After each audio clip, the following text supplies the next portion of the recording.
Boa noite, irmãos, graça e paz. Vamos orar, vamos pedir a esse, a quem nós nos dirigimos em cânticos de louvor e adoração, que Ele nos socorra uma vez mais nessa noite, nesse reunir. Nos curvamos diante deste nome tão precioso, tão poderoso, o Teu nome, Jesus, cujo nome todo o universo está prostrado. Todo nome está debaixo do Teu santo nome. Nessa noite, ao abrir a palavra, nós rogamos que o Teu Espírito Santo fale ao nosso coração, Ele traduza essa palavra em nossos íntimos. Peço-te, amado Senhor, que não permita que o pregador atrapalhe essa noite. Que o Espírito Santo possa livremente passear em nós, entre nós. O que nós queremos é ter os nossos olhos abertos. O que nós queremos é ver como Tu vês. O que nós desejamos é andar na luz. Fala-nos por meio da Tua palavra, pois ela é lâmpada para os nossos pés e luz para o nosso caminho. Ah, Senhor, nós pedimos isto em Teu nome, para a glória do nosso Deus e Pai. Amém, Senhor. Como nossos irmãos aqui presentes, talvez um outro não tenha essa informação, nós estamos estudando os milagres de Jesus. E esses milagres nós estamos focando o Evangelho de João. Desses milagres, dos 7 que nós estamos aqui salientando, já estudamos 5 deles. Hoje nós vamos estudar o 6º milagre, que nos fala a respeito da cura de um cego de nascença, que está lá no capítulo 9 do Evangelho de João. Como nós já temos dito, nas introduções anteriores, é importante que se diga, que quando o Senhor Jesus está, então, falando para nós a respeito dessas grandes verdades que estão aqui descritas, Ele tem uma intenção muito clara para nós. É dele se revelar como o Messias, dele se mostrar como o Filho de Deus e também ele revelar-se como o nosso Salvador. São exatamente essas palavras que João, ele nos comunica lá no seu livro, no capítulo 20, versos 30 e 31, que nós já consideramos. Lá ele diz assim que estes sinais estão escritos, registrados, com a finalidade de que creiamos que Jesus Cristo, Ele é o Messias, o Jesus é o Messias, Jesus é o Filho de Deus e que Jesus é o nosso Salvador. Esse é o objetivo. E como tenho falado outras vezes, todos os sinais são milagres, mas nem todos os milagres têm a característica de ser um sinal, porque um sinal tem um objetivo específico dessas 3 realidades apresentadas. Vemos Jesus como Messias, vemos Jesus como o Filho de Deus, e enxergamos Jesus como o nosso Salvador. Então nós já estudamos, como falei para vocês, dos 5. Lembra-se do capítulo 2, nós estudamos o primeiro, a água transformada em vinho. Depois no capítulo 4 nós estudamos ali a cura do filho de um oficial do rei. No capítulo 5 nós estudamos a cura do paralítico. No capítulo 6 tem 2 milagres lá. Primeiro é a multiplicação dos pães e dos peixes, e depois Jesus anda por sobre o mar. Então completam para nós os 5 milagres já estudados. Hoje nós vamos então entrar no 6º milagre, no capítulo 9 de João, que fala-nos a respeito da cura de um cego de nascença. Então, vamos ler os 12 primeiros versículos que nós temos diante dos nossos olhos aí, e depois vamos seguir com a nossa reflexão. Caminhando Jesus, viu um homem cego de nascença, e os seus discípulos perguntaram: Mestre, quem pecou, este ou seus pais, para que nascesse cego? Respondeu Jesus: Nem ele pecou, nem seus pais, mas foi para que se manifestem nele as obras de Deus. É necessário que façamos as obras daquele que me enviou enquanto é dia. A noite vem, quando ninguém pode trabalhar. Enquanto estou no mundo, sou a luz do mundo. Dito isto, cuspiu na terra, e tendo feito lodo com a saliva, aplicou-o aos olhos do cego. dizendo-lhe: vai, lava-te no tanque de Siloé, que quer dizer enviado. Ele foi, lavou-se e voltou vendo. Então os vizinhos e os que dantes o conheciam de vista como mendigo perguntavam: não é este o que estava sentado pedindo esmolas? Uns diziam: é ele. Outros: não, mas se parece com ele. Ele mesmo, porém, dizia: sou eu. Perguntaram-lhe, pois: como te foram abertos os olhos? Respondeu ele: o homem chamado Jesus fez lodo, untou-me os olhos e disse-me: vai ao tanque de Siloé e lava-te. Então fui e lavei-me, e estou vendo. Disseram-lhe, pois: onde está ele? Respondeu: não sei. Lógico, tem toda uma sequência posterior que vai até o versículo 41, que é necessário depois dos irmãos lerem com bastante calma, que nós temos muita revelação, muito ensino, muitas pérolas para que nós possamos colher desse maravilhoso sinal que nós temos registrado aqui no capítulo 9 do Evangelho de João. Mas vamos deixar essa leitura, em aberto, para que nós possamos avançar um pouquinho. Para que nós pudéssemos ou possamos compreender claramente este cenário que nós estamos vivenciando aqui, é necessário que nós olhemos com cuidado agora o último versículo do capítulo 8 e depois o primeiro versículo do capítulo 9 que acabei de ler.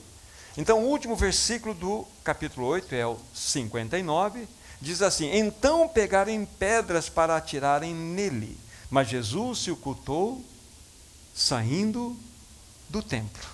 Observe bem o que está escrito aqui. Então, fala-nos aqui de toda a representação religiosa dos fariseus. Eles pegaram em pedras para atirarem nele, mas Jesus se ocultou saindo do templo. Primeiro versículo do capítulo 9. Caminhando Jesus, logo após, viu um homem cego de nascença. A primeira observação que nós podemos fazer aqui dessa leitura é que nada podia deter, nada podia segurar os movimentos de amor do Senhor Jesus Cristo. Nada, absolutamente nada. Vocês perceberam que ele sai de um momento de expulsão, de rejeição de todos aqueles líderes religiosos. Ele sai imediatamente daquele templo e possivelmente numa daquelas portas ele encontra este homem cego de nascença. Então a primeira observação que nós devemos verificar aqui é que nada, absolutamente nada, podia deter os movimentos de amor do Senhor Jesus Cristo. Ele viu um homem cego. Mas uma outra observação que nós podemos olhar aqui, diante do versículo final do capítulo 8, é uma descrição clara para nós de duas realidades: que a nação de Israel e toda essa humanidade encontra-se em cegueira absoluta. Em cegueira absoluta. Então, esse texto do capítulo 9 deve ser analisado à luz do contexto do capítulo 8, para que nós possamos compreender exatamente aquilo que o Senhor Jesus quer nos ensinar aqui. Então, são duas observações assim bem pontuais que nós vemos na reação do Senhor Jesus, que nada, mesmo aquela rejeição tão terrível que ele recebeu, poderia segurá-lo dele manifestar os seus movimentos de amor. Então ele encontra-se com esse homem cego desde nascença. E a descrição clara que não somente a nação de Israel, mas toda a humanidade encontra-se nessa situação de cegueira espiritual. Então o que nós vamos olhar agora? Para que nós possamos, de fato, compreender a origem desta cegueira dos fariseus, nós precisamos ler alguns versos aqui do capítulo 8, e vai ser muito importante para nós discernirmos essa cegueira que havia no coração daqueles fariseus, e não somente naquele contexto, mas a cegueira que toma conta do coração de muitos hoje na sociedade. Vamos pegar alguns versos aqui. Capítulo 8, como diz, versículos 23 a 27. Prosseguiu, Jesus está dizendo: vós sois cá de baixo, eu sou lá de cima. Vós sois desse mundo, eu deste mundo não sou. Por isso eu vos disse que morrereis em vossos pecados, porque não creem que eu sou. Então morrereis em vossos pecados. Então lhe perguntaram: quem és tu? Respondeu-lhe Jesus: que é que desde o princípio eu vos tenho dito? Muitas coisas tenho para dizer a vosso respeito, e vos julgar, porém aquele que me enviou é verdadeiro, de modo que as coisas que dele tenho ouvido, essas digo no mundo. Eles, porém, preste bem atenção agora, versículo 27, eles, porém, não atinaram para o que lhes falava do Pai. Essa palavra, atinaram, eles não compreenderam, não discerniram. Então, guarde, isso é muito importante para a nossa reflexão. Vamos buscar explicar para vocês a motivação daquela cegueira que tomava conta daqueles líderes religiosos. Nesse mesmo capítulo 8, versículos 41 a 44. Novamente Jesus: vós fazeis as obras do vosso pai. Disseram-lhe eles: nós não somos bastardos, temos um pai que é Deus. Replicou-lhes Jesus: se Deus fosse de fato vosso pai, certamente me havíeis de amar, porque eu vim de Deus e aqui estou, pois não vim de mim mesmo, mas ele me enviou. Qual é a razão que não compreendeis a minha linguagem? Preste bem atenção, não compreendeis a minha linguagem? É porque sois incapazes de ouvir a minha palavra. Vós sois do diabo, que é o vosso pai, e quereis satisfazer-lhe os desejos. Ele foi homicida desde o princípio e jamais se firmou na verdade, porque nele não há verdade. Quando ele profere mentira, fala do que lhe é próprio, porque é mentiroso e pai da mentira. Mas eu quero jogar o farol no versículo 43, Jesus levanta novamente aqui. Qual é a razão porque vocês não compreendem a minha linguagem? Porque vocês são incapazes de ouvir a minha palavra. Vejam só, há um motivo aqui. Ele vai dar, lógico, na sequência aqui, um diagnóstico que não é somente aos fariseus. Vou dizer uma coisa aqui que tem um soar pesado, mas é a grande verdade. Espiritualmente, todos nós nascemos nesse mundo filhos do diabo. Ninguém quer pensar nesse assunto, mas esta é a realidade. Todos nós, espiritualmente, nascemos filhos do diabo. Esse é o ponto. Esse é o primeiro diagnóstico terrível que nós temos aqui. Então percebam só, lá eles não atinaram para o que Jesus estava falando e estava dizendo a respeito do Pai. Havia uma coisa impressionante na mente deles, não é? E aqui Jesus fala assim: por que você não compreende o que eu estou falando? Vocês não aceitam a minha palavra. Agora veja só, mediante essa dureza, essa rigidez do coração dos fariseus, verso 48. Responderam, pois, os judeus e lhe disseram: porventura não temos razão de dizer que és samaritano e que tens demônio? Essa era vamos dizer assim, essa era a leitura que eles faziam do Senhor Jesus. Mediante a toda aquela situação que havia na mente deles. Olha só. Então, depois de mais argumentação e contra-argumentação, chegamos no final dessa situação do capítulo 8, versículos 57 a 59. Perguntaram-lhe, pois, os judeus: ainda não tem 50 anos e viste a Abraão? Respondeu Jesus: em verdade vos digo que antes que Abraão existisse, eu sou. Aí então aquele texto que nós lemos: então pegaram em pedras para atirarem nele, mas Jesus se ocultou do templo. Olha só, é impressionante. Vocês percebem um ódio crescendo no coração deles? E eles estavam completamente cegos diante do Rei dos Reis, completamente cegos. E isso precisa, de fato, chamar a nossa atenção aqui. Então nós precisamos explicar, compreender o contexto desse sexto sinal, a cura de um cego de nascença, à luz dessa situação aqui. Então nós vimos algumas coisas importantes. Agora eu vou chamar outros dois textos, possivelmente de outros livros, para nós compreendermos um passo a mais do motivo pelo qual aqueles fariseus eram cegos, e que também responde para nós porque há muitos cegos hoje em dia e não conseguem ver Jesus e nem ouvir a sua palavra. Vamos para Mateus capítulo 13. Nós vamos cair diretamente na parábola do semeador. Mateus capítulo 13. O Senhor Jesus, então, a partir do capítulo 13, ele vai elaborar aquelas 7 parábolas. Ele começa falando a respeito da parábola do semeador, e na sequência, a partir do versículo 10, ele vai explicar a parábola do semeador. Depois ele vai falar do joio e as que viriam sucessivamente. Então, a partir aqui do versículo 13, Jesus está explicando a parábola. Por isso lhes falo por parábolas. Olha que coisa impressionante aqui. Porque vendo não veem, e ouvindo não ouvem, nem entendem, de sorte que nele se cumpre a profecia de Isaías. Ouvireis com ouvidos e de nenhum modo entendereis, vereis com os olhos e de nenhum modo percebereis. Verso 15 é muito importante, porque o coração desse povo está endurecido, e de mau grado ouviram com os ouvidos e fecharam os olhos, para não suceder que vejo com os olhos e ouço com os ouvidos, entendo com o coração e se convertam e sejam por mim curados. Bem-aventurados, porém, os vossos olhos porque veem, diz o verso 16, e os vossos ouvidos porque ouvem. Olha como esse texto é impressionante. Chama atenção. O Senhor Jesus aqui, ele começa então a estabelecer a parábola.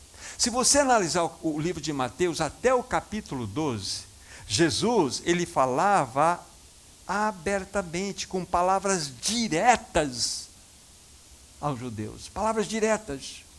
Até que, se você voltar uma página para trás, tem o capítulo 12, então tem aquela cura, está relatada a partir do versículo 22, não vamos ler, do endemoniado. Vocês se lembram? Aí, diante dessa libertação promovida pelo Senhor Jesus, ele expulsou aqueles demônios. Então os fariseus começaram a acusá-lo de que ele estava expelindo demônios pelo poder de Beelzebul, o maioral dos demônios. Aí Jesus vai discorrer com todo o processo aqui, se Satanás, ele expele Satanás, ele está contra si mesmo, como vai subsistir o seu reino, e etc, etc, etc. Então aqui é algo impressionante para nós. A partir desse momento, o Senhor começa a falar por parábolas. Então as parábolas, de certa forma, é uma prova de juízo do Senhor Jesus contra o seu próprio povo. Porque ele falava em palavras diretas para o seu povo. Mas aqui tem um motivo pelo qual isso aconteceu. Aquela leitura que eu fiz há pouco para vocês, do capítulo 3, a partir do versículo 13, mostra-nos, por isso lhes falo por parábolas, para que vendo não veem. Por quê? Eles rejeitaram. Mas há um motivo pelo qual, então, eles se tornaram cegos. Aqui mostra o motivo, porque o coração desse povo está endurecido, de mau grado ouviram com os ouvidos e fecharam os olhos, para não suceder que vejam com os olhos e ouçam com os ouvidos, e entendam com o coração e se convertam e sejam por mim curados. Então aqui está a resposta para nós. A resposta, o motivo daquela cegueira, de todo aquele ódio no coração daqueles fariseus, é porque eles de mau grado ouviram a palavra de Deus. Como nosso irmão da abertura muito bem colocou aqui. A palavra de Deus, ela deve ser recebida em nossos corações. E fecharam os olhos. Isso aqui é algo extremamente significativo para nós. Como que nós temos recebido o falar do Senhor? Qual é a resposta que nós temos dado à palavra que tem vindo ao nosso coração para nos desafiar? Então vamos encaixar os assuntos aqui. Estamos lá no capítulo 8, capítulo 9, que é o principal. Mas estamos tentando buscar responder para vocês o porquê daquela cegueira tão terrível na vida daqueles fariseus. Porque na realidade eles rejeitaram a palavra. Toda aquela palavra direta que o Senhor Jesus estava dando A palavra foi rejeitada. Então o Senhor Jesus, numa forma de juízo contra o seu próprio povo, ele estabeleceu as parábolas. É isso que está aqui. Agora peguem um outro texto para vocês entenderem esse assunto também. Atos capítulo 7. Atos capítulo 7, nós temos ali a descrição do aprisionamento de Estevão, né, daquele juízo que foi desferido contra ele e o diálogo que está em todo esse capítulo. Atos 7, versículo 51. Então veja a fala de Estevão para aqueles homens. Homens de dura cerviz, incircuncisos de coração e de ouvidos. Vós sempre resistis ao Espírito Santo, assim como fizeram vossos pais, também vós o fazeis. Dureza de coração, dura cerviz, diante da palavra de Deus, não se dobravam. Não se dobravam. Aí vem o versículo 54, vejam só, diante dessa fala de Estevão, ouvindo eles isso, enfureciam-se em seu coração e rilhavam com os dentes contra ele. Olha o ódio no coração. Eles estavam totalmente cegos, porque eles eram homens de dura cerviz e incircuncisos de coração e de ouvidos, assim como os fariseus. O Senhor Jesus pregava sempre em palavras diretas. Eles rejeitaram, até o ponto onde eles disseram: você está expulsando demônios pelo maioral de Belzebu. Então Jesus, ali ele desfere, de certa forma, um juízo e começa a falar por parábolas. Então a palavra de Deus, ela é extremamente muito importante para nós. E mais um texto sobre esse assunto, aí no livro de Atos mesmo, no capítulo 4, versículo 11. Este Jesus é pedra rejeitada por vós, os construtores, a qual se tornou pedra angular. Então houve uma rejeição consciente, clara. Por favor, eles não foram eleitos para rejeitar Jesus. Eles rejeitaram Jesus porque estavam endurecidos em seus corações. Eles rejeitaram a palavra direta do Senhor. E isso fez com que mais e mais a cerviz de cada um daqueles religiosos se endurecesse. Lógico, é essa a situação. Então, por que, voltando lá no capítulo 8, por que eles não atinaram que Jesus falava do seu Pai? Por que Jesus arguiu, falou: vocês não compreendem o que eu falo? Não entendem as minhas palavras? Por que essa cegueira? Por isso. Esse é o motivo da cegueira. A dura cerviz, a rejeição à palavra de Deus. Então, esse é o contexto que nós estamos vivenciando aqui. Jesus estava diante do seu povo buscando salvá-lo. E o povo estava completamente cego diante do Senhor Jesus. Há quanto tempo temos ouvido a palavra do Senhor? Há quanto tempo temos ouvido falar dele? E qual tem sido a minha posição? Qual tem sido a minha resposta à palavra de Deus? O quanto de Cristo tem sido formado em cada um de nós? Será que a nossa vida ela tem ganho espiritual, ou seja, tem mais de Cristo sendo formado em nós? Porque nós podemos estabilizar. Então é importante que nós ouçamos esse assunto aqui com bastante prudência em nossos ouvidos. O Senhor Jesus queria sim salvar aquele povo, mas aquele povo estava completamente cego para Jesus. Aí vocês entendem porque o Espírito Santo encaixa aquele sexto sinal dentro desse contexto. É muito lindo aquele sinal, que a pouco nós vamos ver um pouco deles, para que nós conheçamos aí algumas verdades sobre aquilo que o Senhor Jesus fez. Agora, há uma outra situação que eu gostaria de levantar para vocês, que eu creio que vai ser prudente. Um único versículo, um único capítulo do Evangelho de João, capítulo 3, versículos 3 e 4, vão nos ajudar a pensar em algo que eu vou colocar aqui para vocês. João 3, 3 e 4. Conhecidíssimo texto. Olha só. A isto respondeu Jesus: em verdade, verdade te digo, que se alguém não nascer de novo, não pode ver o reino de Deus. Perguntou-lhe Nicodemos: como pode um homem nascer sendo velho? Pode, porventura, entrar ou voltar ao ventre materno e nascer segunda vez? Olha que impressionante situação nós temos diante dos nossos olhos aqui, que nós precisamos discernir, porque muitas vezes nós nos tornamos cegos diante da verdade do Senhor. O Senhor Jesus está falando de assuntos espirituais do novo nascimento, nascer do alto. Nicodemos respondeu pensando naturalmente, não foi isso? Jesus falou de algo celestial, Nicodemos falou de algo natural. Jesus falou de nascer do alto, Nicodemos falou assim: como que eu posso voltar pelo ventre, ao ventre da minha mãe, e nascer de novo? Então nós precisamos discernir as verdades do Senhor pelo Espírito. Você se lembra quando Jesus disse, não preciso ir lá, capítulo 6 de João, olha, aquele que não comer da minha carne e não beber do meu sangue, não tem parte comigo? Eles falaram assim, mas como é que ele diz isso? Ele quer que nós comamos da sua carne? Jesus falou de algo espiritual e eles responderam naturalmente.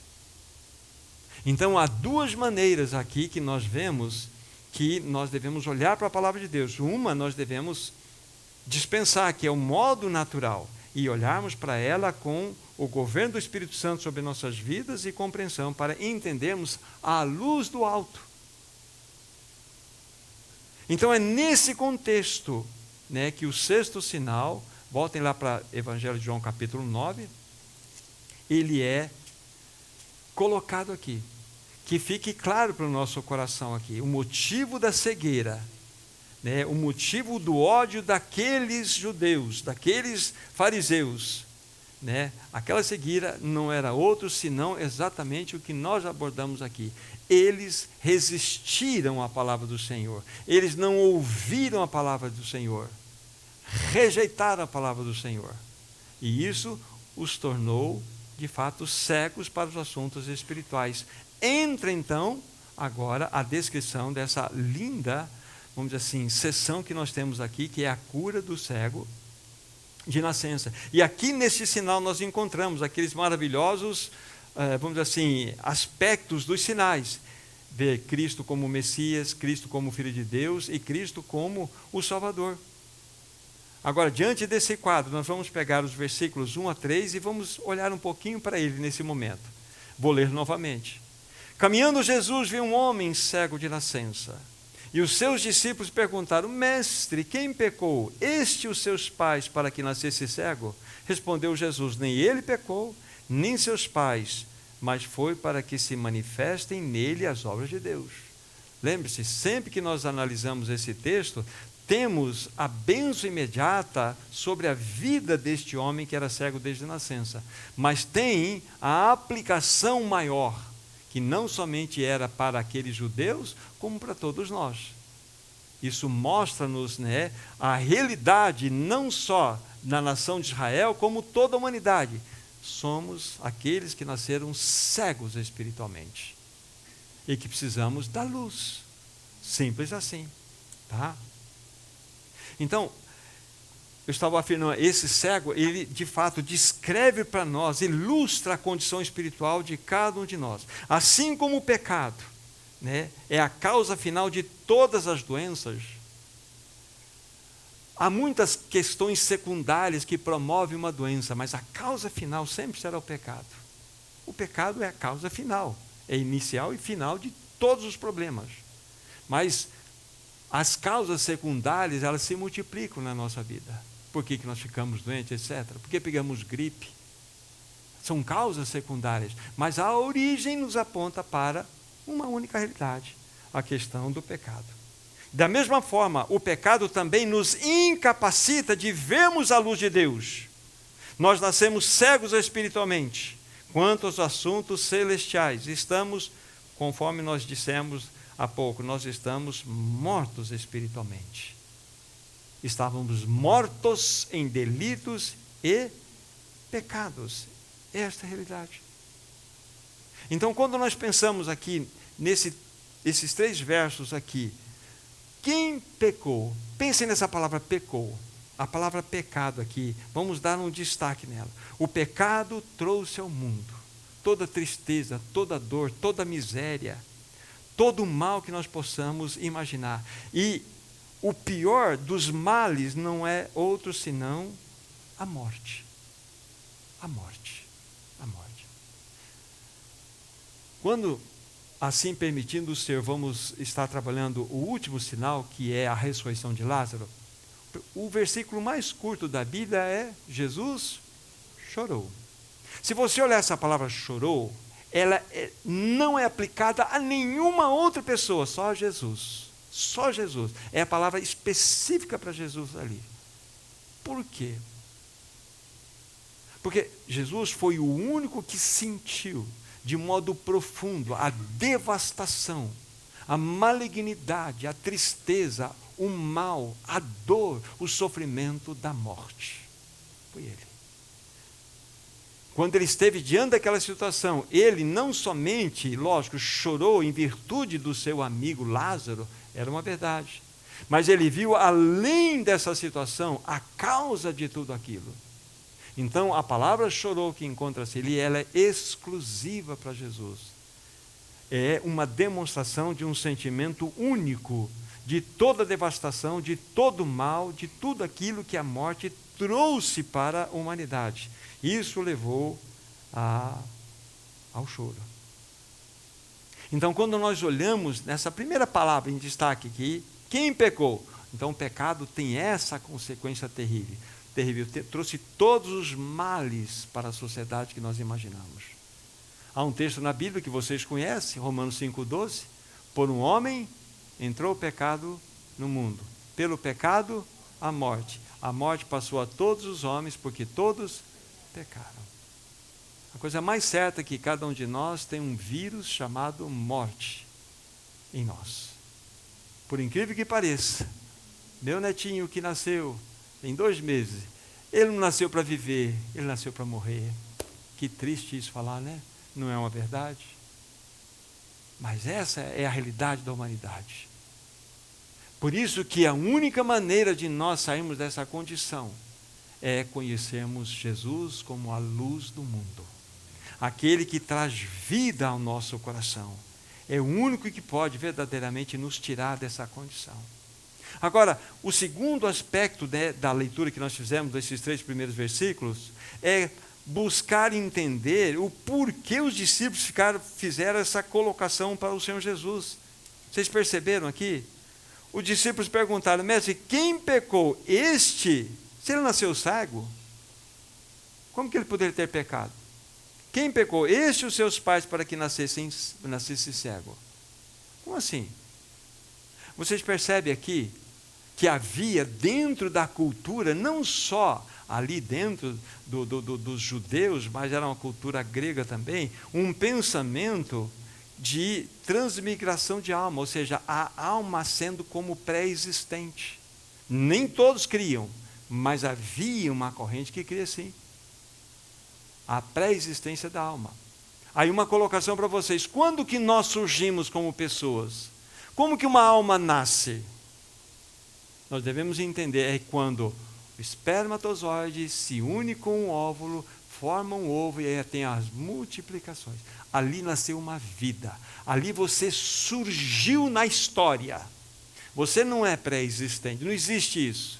Isso é maligno.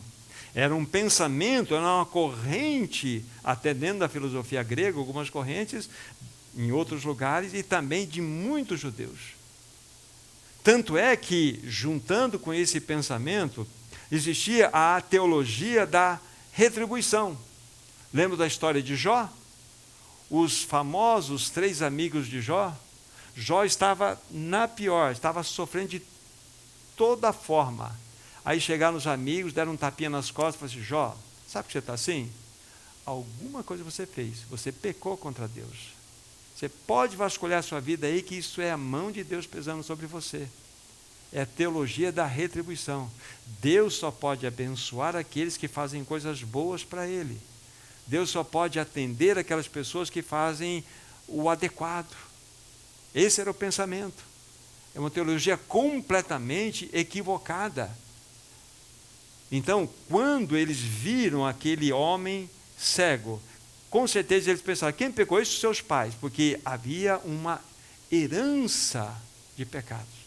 Aí vocês vão logo se lembrar de Ezequiel 18, do versículo 2 a 4. Os pais comeram uvas verdes, e os dentes dos filhos é que se embotaram. Tão certo como eu vivo, diz o Senhor, jamais direis esse provérbio em Israel. Todas as almas são minha, e a alma que pecar, essa morrerá. Ou seja, não tem essa não, o pai pecou, o filho vai pagar a conta. Não, todas as almas são minhas, e cada um vai dar conta diante do Senhor. Então, havia esse pensamento, era muito forte. As doenças, os problemas, as dificuldades, uma situação como essa, logo tinha uma explicação, foram os pais ou ele mesmo pecou.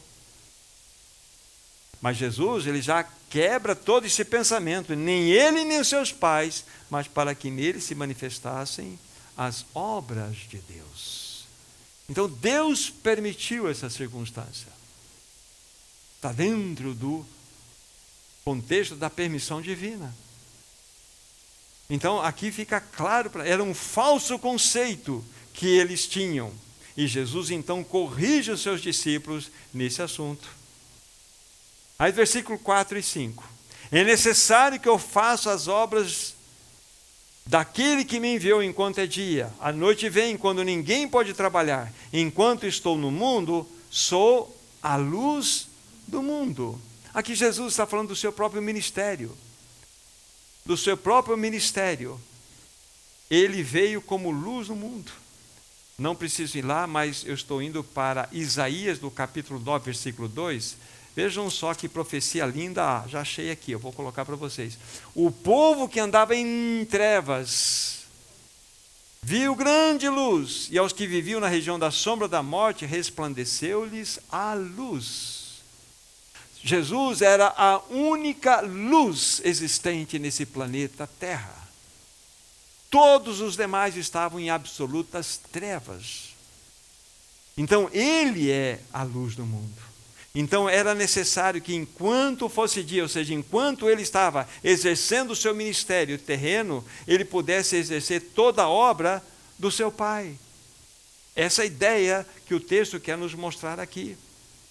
Ele não é apenas a luz, ele é a única luz. Agora vem, do versículo 6 e 7, aquilo que é quase que inaudito para nós. Dito isto, cuspiu na terra, e tendo feito lodo com a saliva, aplicou-o aos olhos do cego, dizendo-lhe, vai, lava-te no tanque de Siloé, que quer dizer o enviado. Ele foi, lavou-se e voltou vendo. Vocês já se imaginaram assim, vocês assim, meio de longe, vendo esse cenário? Assistindo o que o Senhor Jesus está fazendo aqui? Aquele cego de nascença, naquelas condições de muitos anos, e ele estava ali na porta, uma das portas do templo, mendigando, pedindo esmolas, porque é isso que eles faziam, né? Para até a ajuda do sustento da família. Imagina o cenário, o Senhor Jesus se aproximando dele, vendo essa situação, vendo o que o Senhor Jesus fez. Ele cospe na terra, faz um lodo e passa nos olhos. Se o Senhor Jesus não tivesse aparecido na vida daquele cego, não haveria esperança para ele. Não haveria possibilidade alguma de que ele pudesse ver.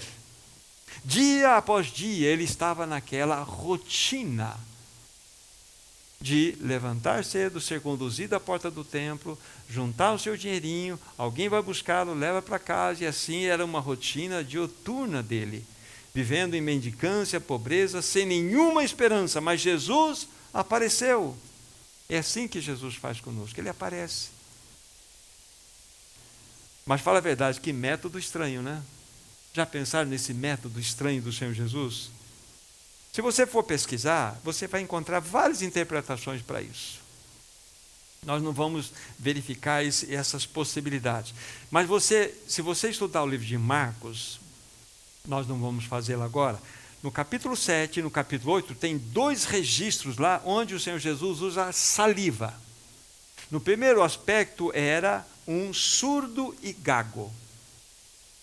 Ele aparta esse surdo e gago, onde ele estava no ambiente, ele vai colocar os dedos nos ouvidos e vai colocar saliva exatamente na língua desse gago. Ele volta a ouvir e volta a falar. Então Jesus aplicou saliva numa outra oportunidade. No capítulo 8, vocês vão encontrar aquele registro da cura do cego de Betsaida. Da mesma forma, ele aparta esse cego, ele vai pegar a saliva e vai colocar nos olhos, só saliva no caso aqui. Então, aqui esses 2 registros aqui.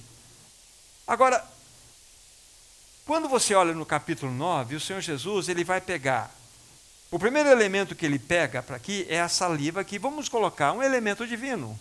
Ele é santo. Mas ele pega um elemento terreno, ele pega uma argila ali e faz uma massa ali e coloca nos olhos daquele cego.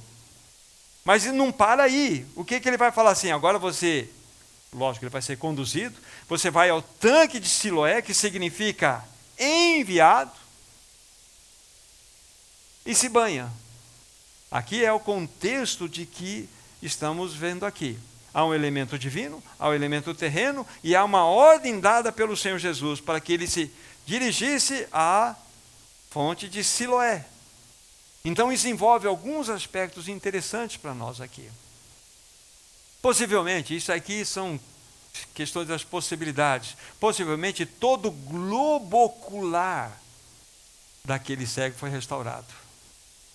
É possível que isso tenha acontecido, a gente não tem essas informações.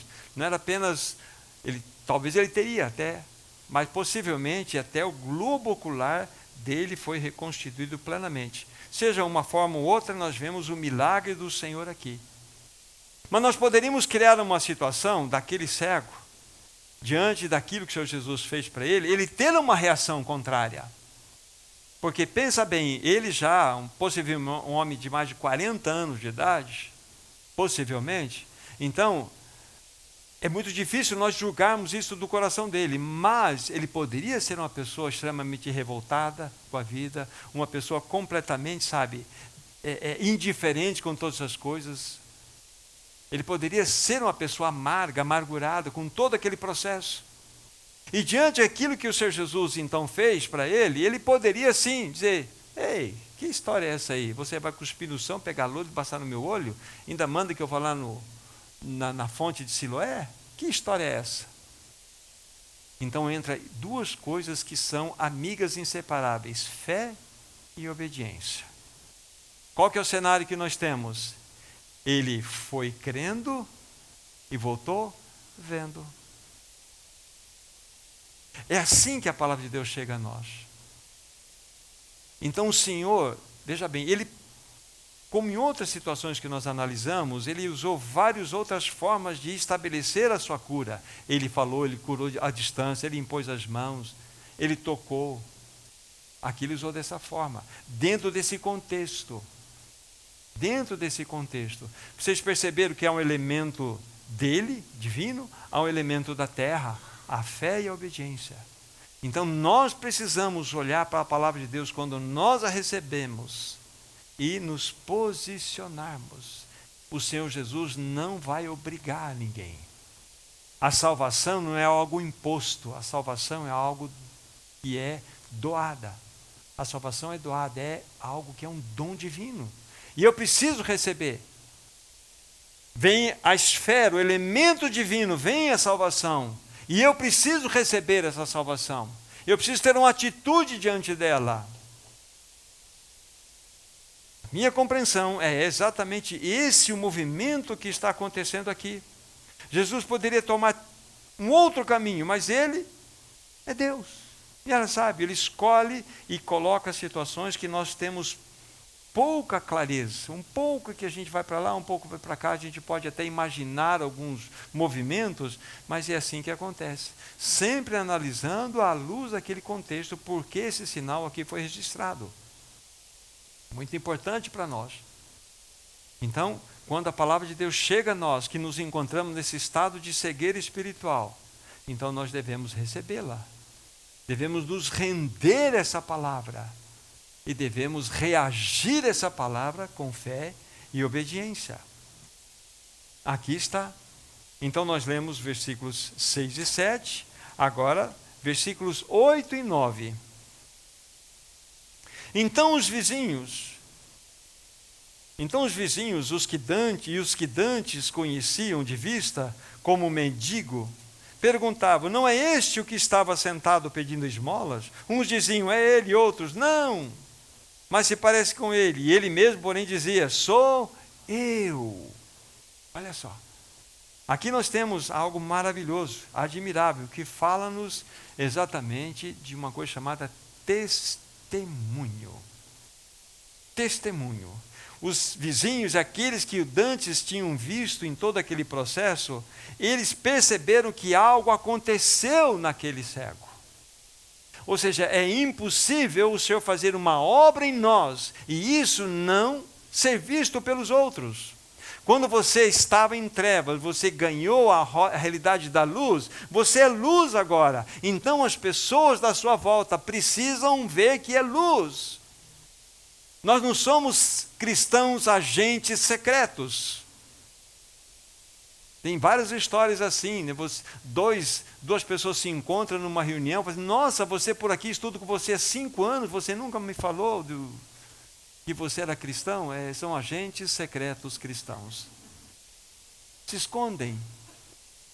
O fato é que aqui há um testemunho, uma palavra de testemunho para nós.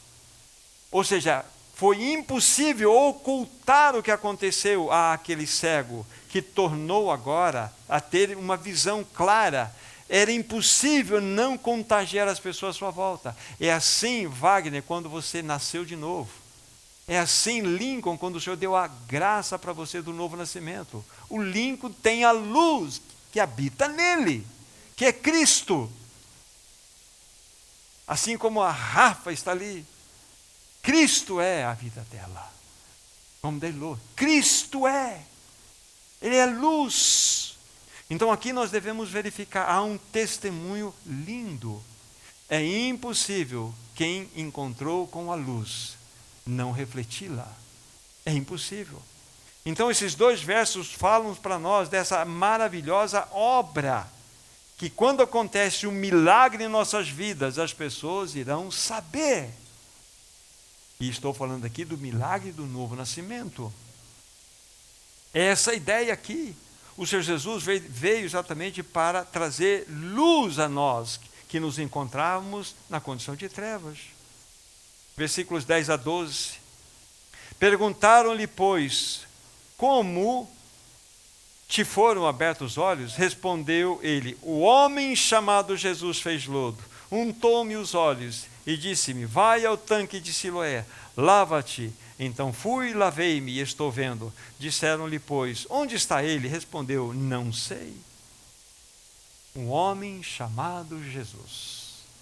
É assim que acontece com todos nós que encontramos com esse homem chamado Jesus. Estávamos em trevas, estávamos cegos espiritualmente, mas ele chegou a nós, deu o seu primeiro passo, ele nos amou primeiro para que nós o amássemos. Ele dá o seu primeiro passo, nós respondemos a isto e temos uma vida de fé e obediência. Vamos sempre andar, de fato, diante daquele que é o enviado, que é o tanque de Siloé, uma figura do Senhor Jesus Cristo. Nós não podemos esquecer, precisamos nos lembrar sempre, que este cego representa toda a humanidade, cada um de nós na nossa condição natural, nascemos cegos espiritualmente. Essa é a nossa condição. Essa é a nossa condição. Nascemos cegos espiritualmente. Tem um texto que diz assim, em João 3,19: a luz veio ao mundo, Mas os homens amaram mais as trevas do que a luz, porque as suas obras eram más. Então por que eles rejeitaram a luz? Não. Eles rejeitaram a luz porque as suas obras eram más. Eles amavam o pecado, eles amavam as trevas. Então tudo que vinha para contrapor as trevas, eles iam rejeitar. E lembre-se uma coisa importante que eu disse para vocês, e vocês meditem depois naquilo que eu falei de Mateus. Jesus sempre no início da sua jornada no meio do seu povo, ele falava com palavras diretas, até o ponto deles, eles mesmos interromperem, e nós não queremos. Então Jesus passa a falar por parábolas. Por quê? Porque rejeitaram, não ouviram a palavra de Deus, endureceram o coração. Então, hoje, se ouvides a voz do Senhor, não endureçais os vossos corações, como foi no dia da provocação. Não endureçais. Todas as vezes que você ou eu, nós ouvimos uma palavra que vem, ela desafia o nosso coração pelo Espírito, e eu não me posiciono, é como se uma película, uma camada de um véu fosse trazida à minha consciência. Aí eu venho e ouço uma outra palavra, eu não aceito essa palavra, mais uma camada de véu. Isso chama-se cauterização de consciência. Então nós precisamos responder à palavra de Deus, para que realmente nós não fiquemos cauterizados. Conhece pessoas que participam de grupos por 10, 20, 15 anos, 30, e não muda. Por que será? Cauterização de consciência. Isso é perigoso. Ao ouvir a palavra, devemos nos posicionar diante do Senhor. Olha que texto maravilhoso. Eu disse a vocês há pouco, citando João 3,19. A luz veio ao mundo, mas os homens amaram mais as trevas do que a luz, porque as suas obras eram más. Vejam, agora eu quero que vocês abram João 12. João 12, versículo 46. Olha o caminho aqui. Eu vim como luz para o mundo, a fim de que todo aquele que crê em mim não permaneça nas trevas. Todos nós nascemos nessa condição de trevas. E a Bíblia está falando que ele veio como luz para o mundo, a fim de que todo que nele crê não permaneça em trevas. Qual que é o caminho de sair da realidade das trevas? Crer em Jesus. Ele é a luz do mundo. Você tem certeza que você já creu nesse Senhor Jesus Cristo como a luz do mundo? É Ele que te tira da condição das trevas e coloca no reino de luz. Há um texto que não fala exatamente reino de luz, mas fala reino de amor. Ele nos libertou do império das trevas e nos transportou para o reino do Filho do seu amor.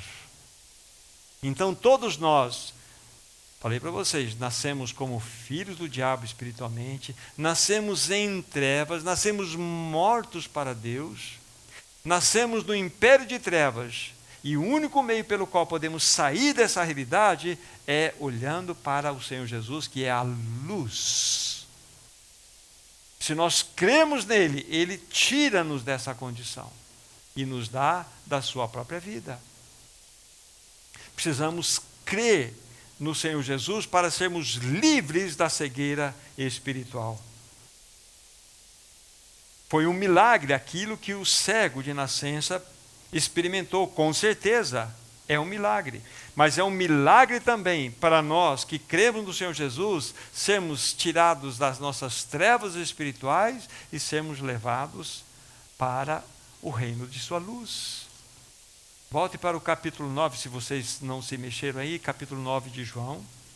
O que vai acontecer na sequência, vou fazer aqui algumas poucas observações. O que ocorre então?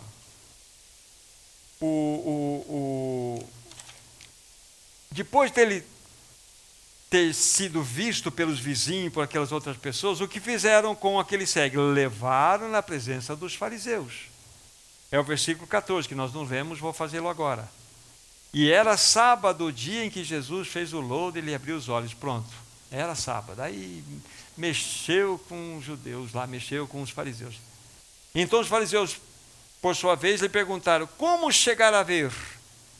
Ao que ele respondeu: aplicou o lodo dos meus olhos, lavei e estou vendo. Por isso, alguns dos fariseus diziam: este homem não é de Deus, porque não guarda o sábado. Diziam uns aos outros: como pode um homem pecador fazer tamanhos sinais? E houve dissensão entre eles. De novo perguntaram aos cegos: que dizes, pois, a respeito dele? Visto que abriu os teus olhos? Que é profeta, respondeu ele. É interessante, se você for olhar, e eu tive aí um pouco de paciência para buscar esse assunto, a questão do sábado para os judeus, isso não era a lei de Deus, era a lei dos fariseus. Para vocês terem uma ideia, eles não podiam colocar azeite no lampião para acender, porque isso seria um movimento de esforço, eles seriam condenados. E se o lampião estivesse aceso, ou a lamparina, eles não podiam apagar. Esforço, eles seriam condenados. Eles não podiam usar sandálias que tivessem pregos, porque qualquer movimento seria um esforço, eles seriam condenados. Não podiam cortar unha, porque isso seria algo que era algo de condenação, é esforço. Vocês terem ideia. Por exemplo, se eles estivessem com o dente doendo, havia lá um tipo de um vinagre que era um anestésico. Se eles colocassem um pouquinho de vinagre lá no dente, seriam condenados. Isso é esforço. Quebrar o sábado. Lógico, então, que fazer lodo no sábado era o máximo para eles. Esse homem não é de Deus, ele quebrou o sábado. Para vocês virem a loucura de que a religião faz com o homem. A escravidão. Então eles estavam tão endurecidos, tão enrijecidos, tão em dura serviço, tão cegos, que eles matavam em nome de uma tradição. Coisas que nem o Senhor mesmo tinha feito. Então vocês entenderam aqui o que os fariseus estavam defendendo. Eles não olharam para a bênção que aconteceu. Não, esse homem não é de Deus, ele quebrou o sábado. Mas olha só o que eles entendiam de sábado aqui. Então nós temos esse contexto aqui. Aí vocês sabem que no desenrolar desse processo, os fariseus falam assim: nós não acreditamos que ele era cego. Manda chamar os pais. Aí vamos lá chamar os pais. Chamaram os pais. Aí vocês que já leram, os pais vão dizer para ele assim: olha, nós sabemos, ele é o nosso filho, ele nasceu cego, mas é o seguinte, não pergunta essas coisas para nós não, pergunta para ele que tem idade suficiente. Porque os pais não queriam se comprometer com o envolvimento do sistema judaico que eles participavam. Eles não queriam se exaltar e pular de alegria que aquele filho que nasceu cego agora estava vendo. Para os pais era mais importante a tradição permanecer. Por isso que eles jogaram a responsabilidade sobre o seu próprio filho. Aí novamente eles vão para cima do menino, o homem que foi curado. Versículo 24. Então chamaram pela segunda vez o homem que fora cego e lhe disseram: dá glória a Deus, nós sabemos que esse homem é pecador. Olha, retrucou: se é pecador, eu não sei uma coisa, eu sei, eu era cego, agora estou vendo. Perguntaram-lhe: quem é que te fez? Quem te fez ele? Como lhe abriu os olhos? Ele respondeu: já disse outra vez e vocês não atenderam. Porque vocês querem saber de novo esse assunto aí. Porventura vós quereis também tornar-vos seus discípulos. Pronto, aí chutou a canela dos fariseus. Chutou. Aí injuriaram e disseram os discípulos dele: seja tu, nós somos discípulos de Moisés. Sabemos que Deus falou a Moisés, mas este nem sabemos onde é. Aí esse jovem que estava ganhando uma revelação, depois vou mostrar para vocês o crescente da revelação do coração dele. Então, ela não é de estranhar não. Vocês que sabem da lei aí, e não sabem de onde é esse homem que abriu os meus olhos, vocês não sabem? Sabemos que Deus não atende pecadores, mas pelo contrário, se alguém teme a Deus e pratica a sua vontade, ele atende. Desde que a mundo jamais se ouviu que alguém, estou no verso 32, tenha aberto os olhos de um cego de nascença. Se este homem não fosse de Deus, nada poderia ser feito. Mas eles retrucaram: tu és nascido todo em pecado e nos ensina a nós, e o expulsaram. Aqui está. Esse é o ponto. O problema daquele cego na religião foi que ele viu.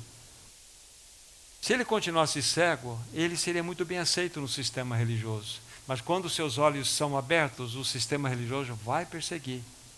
E eles expulsaram como fizeram com Jesus. Com Jesus. Aí então tem a cena final, do versículo 35 ao final, 41, o encontro dele com o Senhor Jesus Cristo. Aí o versículo 35 vai dizer: ouvindo Jesus que o tinha expulsado, encontrando-o, lhe perguntou: crês tu no Filho do Homem? Eu gosto de uma outra versão que está nas corrigidas, está eu penso na King James, na tradução literal é Filho de Deus. Possivelmente algumas versões aí está Filho de Deus aí. Ainda que Filho do Homem, estamos falando da mesma realidade no nosso amado Senhor Jesus Cristo, que é Filho de Deus. Ele respondeu: quem é, Senhor, para que eu creia? E Jesus então disse: já o tens visto, é o que fala contigo. Então afirmou ele: creio, Senhor, e o adorou. Aqui está. Então, se você olhar, por exemplo, esse texto de longe, você vai perceber que houve uma sequência de revelação no coração desse que foi curado. No versículo 11, já lido, então, quando ele está falando lá para o pessoal da vizinhança dele, respondeu ele: o homem chamado Jesus. O homem chamado Jesus. Ele untou meus olhos, mandou ir lá para a fonte de Siloé, lavei-me e agora estou vendo. Um homem chamado Jesus. Então, quando ele teve essa primeira revelação, fala-nos do quê? Fala-nos de Jesus como aquele que é pleno em compaixão. Aquele que verdadeiramente tem o seu coração completamente amoroso e derramado a favor do homem. Mas essa revelação ela vai prosseguir. No versículo 17, vejam só que depois, quando ele vai ser arguído pelos fariseus, quando eles perguntam para ele: quem é que você acha que é ele? O que você tem a nos dizer a respeito dele? Ele respondeu que é profeta. Então, ele não é somente um homem chamado Jesus, cheio de compaixão. Ele é o profeta, porque profeta é aquele que tem autoridade da palavra de Deus. O que é um profeta? Aquele que fala de Deus a favor dos homens. O que é um sacerdote? Aquele que intercede diante de Deus a favor dos homens. O sacerdote intercede pelo homem diante de Deus e o profeta fala de Deus para o homem. Então, ele viu que Jesus tinha toda a plena autoridade. E por fim, no versículo 35, crês tu no Filho do Homem, diz a minha versão, mas eu prefiro, crês tu no Filho de Deus? Então ele vai dar aquela sequência: quem é Senhor? Quem é? Ele chama de Kyrios, Senhor, o absoluto. Aí ele está diante do Senhor, eu creio, e o adorou. Então veja a sequência da revelação. Ali, quando ele tem a clareza de que ele está diante do Filho de Deus, então ele está diante da sua glória pessoal única. Então, Jesus, o homem chamado Jesus, um profeta e o Filho de Deus. Aí tem essa sequência de revelação no coração deste que foi curado. Então essa é a beleza que nós temos aqui nesse capítulo 9. Para que nós então façamos aí as considerações finais, é importante nós entendermos que, ao lermos esse capítulo 9, todo o desdobramento daquilo que aconteceu, precisamos estar fundamentados no acontecimento anterior. Porque o Espírito Santo colocou exatamente esse sinal dentro desse quadro, exatamente para que nós entendêssemos o que Jesus queria mostrar para nós. Aqueles fariseus, não só a nação de Israel também, mas toda a humanidade encontra-se nesse mesmo estado de rebelião contra ele, cego espiritualmente. Aí o Senhor faz todo esse movimento aqui da cura real, física daquele que era cego, tornando-se agora um homem plenamente curado, mas também que nós aprendamos que espiritualmente nós nascemos cegos, em rebelião contra Deus, mas o Senhor Jesus veio e fez uma obra maravilhosa por nós naquela cruz. Ele é a luz do mundo, ele é aquele que pode nos tirar, como foi dito, das trevas e nos transportar para o reino da sua luz, através da sua plena obra. Então que o Senhor, na sua infinita graça, possa realmente ganhar nossos corações dentro dessa realidade. E que este sinal possa mexer conosco, para que nós amemos a palavra, para que nós, ao ouvi-la, nós não a rejeitemos, nós a acolhemos no nosso coração e que ela faça a plena obra em cada um de nós. Nosso maravilhoso Senhor, nós somos tão gratos a Ti. Obrigado porque a Tua palavra é maravilhosa. Obrigado, Senhor, porque Tu és um Senhor que faz milagres. Não apenas Tu fizestes milagres, Tu fazes milagres ainda hoje, Senhor. Não só do aspecto físico. Nós oramos por todas aquelas pessoas que precisam nesse momento de um toque da Tua cura, Senhor. Dentro daquilo que nós olhamos aqui, Senhor, Tu é poderoso de uma forma ou outra, lançar a palavra de poder que cura, Senhor. Sobre cada vida presente aqui, aqueles que ouvem, que o Senhor possa manifestar um milagre de cura, Senhor. E também, Senhor, acima de toda essa circunstância, nós precisamos também sermos aqueles que são tirados das condições das trevas para a verdadeira luz que ilumina todo o coração. Tu és a luz do mundo, Senhor. Aquele que te segue jamais andará em trevas, pelo contrário, terá a luz da vida, Senhor. Então que essa luz brilhe em cada coração aqui, sobre todos os que ouvem a Tua palavra, o Teu falar. Muito obrigado, Senhor, pela Tua palavra, em nome de Jesus. Teu próprio nome que nós oramos. Amém, Senhor. Amém. Deus abençoe, queridos. Graça e paz a todos.